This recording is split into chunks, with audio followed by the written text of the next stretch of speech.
Hey everybody, this is episode 1 of a Roc-cast. You're wondering what that is we are going to attempt to do a podcast specifically around the artificial rock water feature business.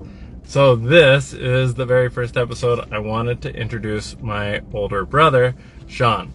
So Sean, for those that don't know who you are, I was hoping you would give them a rundown of who you are, what you do, a bit of the history of the business, and your placement in it. My name is Sean. Like Padraic, our father started this business, and we have, in various ways and at different times, taken it over. I have been doing this off and on for my whole adult life, and even started like some of my first jobs just sweeping floors in our shop for some of the other older crews. And right now, let's see, I mostly do estimating, I do work in the field, a bit of the artistry, and general project management. Wonderful. So in terms of your earliest memory of Rocscapes, because I'm pretty sure I remember mine, what's the very first thing you remember, whether you were actually working or just childhood memory? I think working memory would have to be, I think I was allowed to go help out at the Toronto Zoo when they were doing the gorilla rainforest. And I do remember doing a little bit of cleaning up work right next to the window, and I didn't realize that Charlie the silverback was in the exhibit, and he came up behind me in the window and sort of like banging on the windows, which gave me a mild cardiac event. And yeah, that one, I don't think I'll ever forget that. Absolutely not. Yeah, the gorilla, that ended up actually being an award winning. I remember Mom telling me a story about the gorilla, that the snorkel lift that we had on the island, they like got rid of the passageway and trapped our equipment in there. That was I remember her cursing, and she didn't curse very often. Yeah, I remember. I was helping. And then I was wondering, in terms of like your favorite memory of any of the past projects, can you think of one that like really stands out? That's really tough, because what I like about each project is that when we are able to say that each project is something completely custom and different, it's getting more, and it is true in every case, but it's more and more true. And then what's fun about where we're at now is being able to, you know, design in little challenges for ourselves and like give us like unique little memories for each little job. So I will say that favorite memory, I don't know, it was really neat to work at Casino-rama, you know, because I did the model on that, which was totally not to scale, and yet it still looked the exact same. I really get a kick out of, you know, seeing things like that we created, small scale sketches, models, and then seeing it in real life and seeing how close it came. So that was the first time that happened, and that was also like 2 years of my life building that. So that was, there was great. There was so many great memories, great times with the crew back then. Yeah, that was a fantastic experience. I think that's actually when you and I started becoming friends, because you moved out and away. Yeah. And I remember not seeing you for like the longest stretch of our entire lives. And when you actually, I think we went to McCabe's, or what is McCabe's now. I was like, oh geez, you look old. And from that point on, we were able to actually start getting along. Yeah, it was kind of neat, that job, because when most people were coming to Aurelia for the weekend, we were all going home. Casino-rama is actually one of the most gorgeous jobs. If anybody's ever been, there's all but inside the feature, the indoor feature in the casino is gone, I believe. I think they ripped those out to add more slots. But every outdoor feature and the entire hotel feature is absolutely incredible and still running to this day.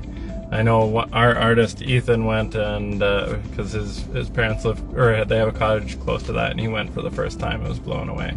Like the granite detail of that job is absolutely incredible. In your opinion, whether you did it, I did it, Dad did it, or one of our other foremans, what's your favorite waterfall that we've ever done? Favorite waterfall is the one that we never got to complete.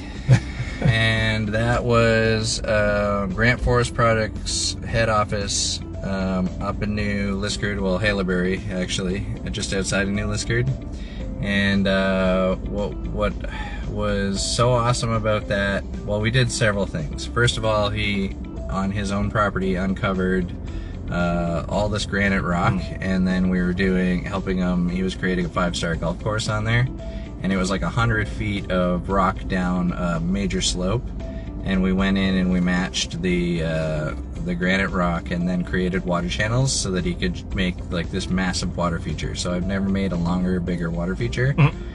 And then at the office, he had like the living space and then the office, and there was like a catwalk in between, and through that we had a large pond with the beginning of a water feature. And what I always wanted to see was he had bought like a World's Fair bronze dragon, and they brought the claws. Yeah, they brought the claws, and the claws were like, I had to match the claws like on the rock because it was gonna like shoot fire up in the air, and then water was gonna rush around it and then come over the side of the water feature into their pool. And we got everything but the dragon done before, unfortunately, you know, the crash 2008, right? And so you never saw water flowing? No, we never got to see water flowing, but what we did with that, like the paint job on that granite was like that green, what do you call that type? Cobalt. So we had like a ton, like, so that's the only time we've ever really done that coloring, and it was so well done, and like the veins and everything, and it was just beautiful. And 4 full-time people were painting for like 2 years. Yeah, no, it was just like such an intense color, and they nailed it, and and it popped, and so that's always like stuck in my mind. And several people, I know that after it was like, I think it's still like, you can YouTube it, it's like the largest there's abandoned building YouTube. Abandoned buildings, yeah, it's like one of the largest in Canada. And I know that we had to reprice, you know, bringing it back up to snuff a couple times. I think Shania Twain looked at it, I think Justin Bieber looked at it to possibly buy it, and nobody ever did, because I think it was just too much to... I think I saw it like 25 million for the building, and everything was destroyed inside. Yeah. No, but it was going to be beautiful. Yeah. It was just going to be such a masterpiece, so it's a real shame. I was there for a summer, and then I got fired, but that summer, I remember 2 things happened during that summer that were outside of our crew. They had these massive, gorgeous, absolutely insanely large windows that had to be custom made and brought from Germany, and one guy was shimming it and accidentally hit it with a hammer, and it shattered the whole piece. And then we were working on a weekend, and a crane fell over. As was he putting boulders in for the harbor? I can't remember why. But creating a harbor. Yeah, they literally created a harbor that was bigger than the town's harbor. But that was an absolutely epic, freaky incident. Never seen anything like that to this day. We want to keep this relatively short and quick, but we just wrapped up an incredible residential. We can't say where, but I'm sure you guys have seen us do a few walkarounds. We're going to do another one later. Walk us through your thoughts on this, because we were brought in as a subcontractor.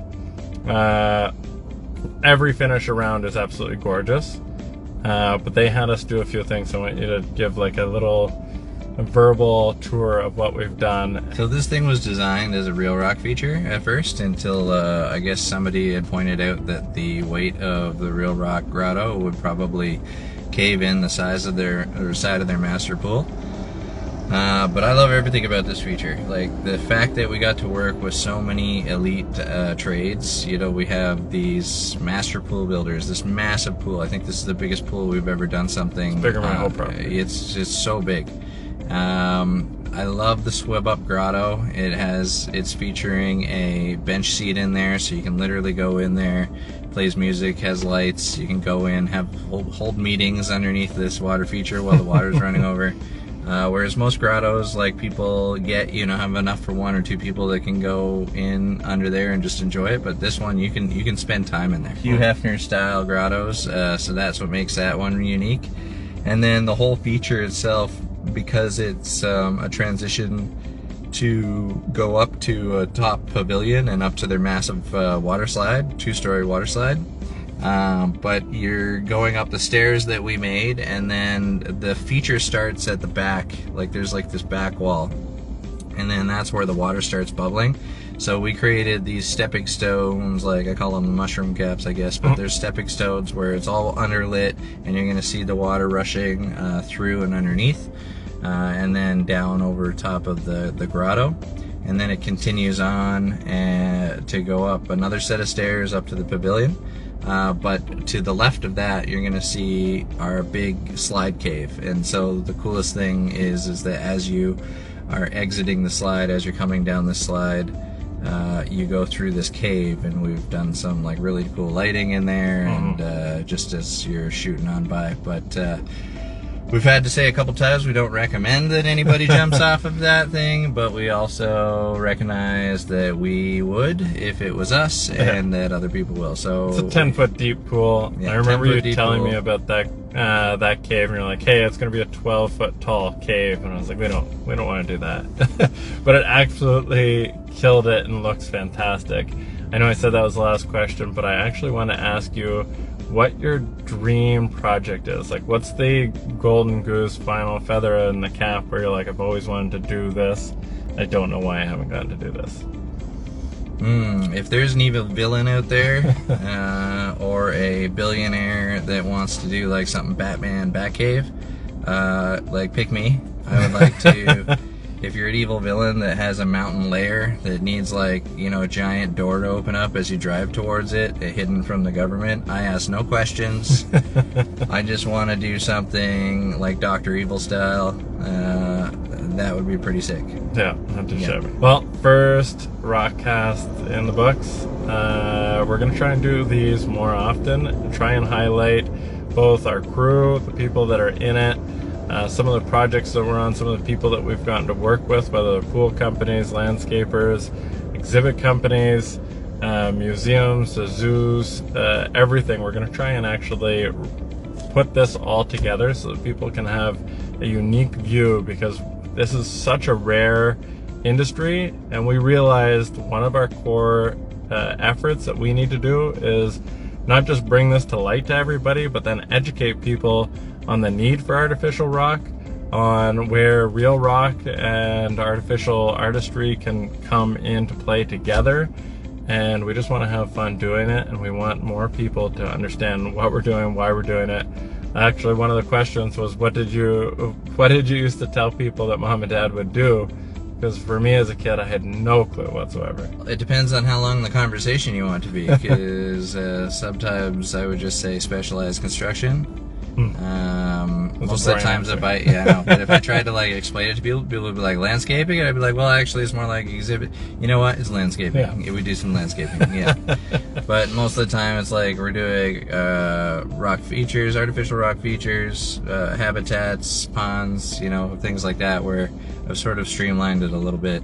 Still, there's a glazed, confused look on people's faces, so pictures, full presentations are usually necessary. Slideshows are like, I did this, and they're like, you did Wonderland? Oh, we did not do Wonderland. Well, we have now. We have been doing Wonderland, but up to that point, I had not done Wonderland, and it's the most obvious, recognizable piece. But they're like Wonderland? I'm like way better than Wonderland. Okay, we're gonna do this again. Thank you guys so much for tuning in. We really appreciate your likes, the support, your views. We appreciate it all. And we'll check you on the next time. If you do have any questions, leave them in the comments, and we'll be sure to answer later on. Cheers. Cheers.